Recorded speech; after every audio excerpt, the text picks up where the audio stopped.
श्री स्वामी समर्थ। आजच्या व्हिडिओमध्ये आपण गुरुवारच्या दिवशी गुरुचरित्रामधील हा अध्याय वाचायचा आहे। गुरुचरित्रामधील हा अध्याय वाचल्याने आपल्यावर जो काही कर्जाचा डोंगर असेल तो कमी होतो। त्यामुळे गुरुवारच्या दिवशी आपण हा उपाय करायचा आहे।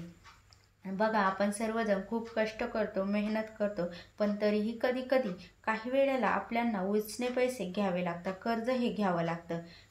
काहींचं हे घेतलेलं कर्ज काही केल्याने संपत नाही किंवा ते कर्ज फिटत नाही। तर मग अशा वेळेस आपण देवाला सांगायचे आहे की तुम्ही माझी साथ द्या, मला या कर्जातून मुक्त करा, माझ्या डोक्यावरील कर्जाचा डोंगर कमी करा। यासाठी हा उपाय करायचा आहे। चला तर मग व्हिडिओला सुरुवात करू। चॅनलला नवीन असाल तर सबस्क्राईब करा, व्हिडिओला लाईक करा आणि कमेंटमध्ये श्री स्वामी समर्थ लिहायला विसरू नका। गुरुचरित्रामधील हा जो अध्याय आहे याचे पठण केल्यामुळे आपल्याला जर का पैशाची तंगी असेल, जर आपला एखादा व्यवसाय बंद पडला असेल, नोकरीमध्ये यश मिळत नसेल, तर या गोष्टींसाठी या अध्यायाचे पठण आपण दररोज सुद्धा करू शकतो।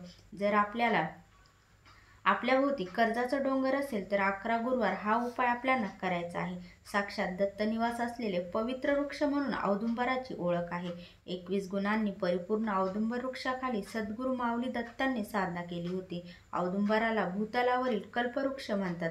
प्रभू विष्णूंनी औदुंबराला आशीर्वाद दिला आहे की याला सदैव फळं येतील, तसेच या झाडाच्या भक्तीने सर्व मनोकामना पूर्ण होतील।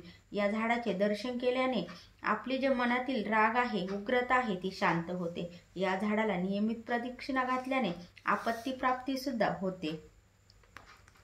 औदुंबराच्या सेवेने जन्मांतरीचे पापे नष्ट होतात आणि आपल्याला फलित इच्छा प्राप्ती होते। आपल्याला अगोदर औदुंबराच्या झाडाखाली जायचे आहे। मी तुम्हाला आता तो उपाय सांगत आहे, तो तुम्ही लक्षपूर्वक ऐका। तिथे जाऊन औदुंबराच्या झाडाची पूजा आपल्याला करायची आहे।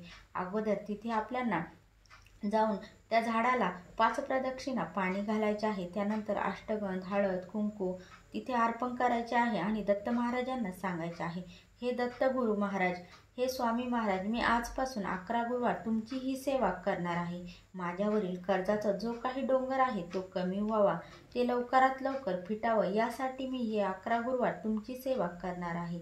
मला या कर्जातून लवकरात लवकर मुक्त करा, मला मार्ग दाखवा, असा संकल्प तिथे झाडाखाली सांगायचा आहे। आणि हा उपाय तुम्हाला 11 गुरुवार करायचा आहे आणि प्रत्येक गुरुवारी सांगितल्याप्रमाणे तिथे जाऊन पूजा करायची आहे। आणि मग तो गुरुचरित्रामधील 18वा अध्याय वाचायचा आहे।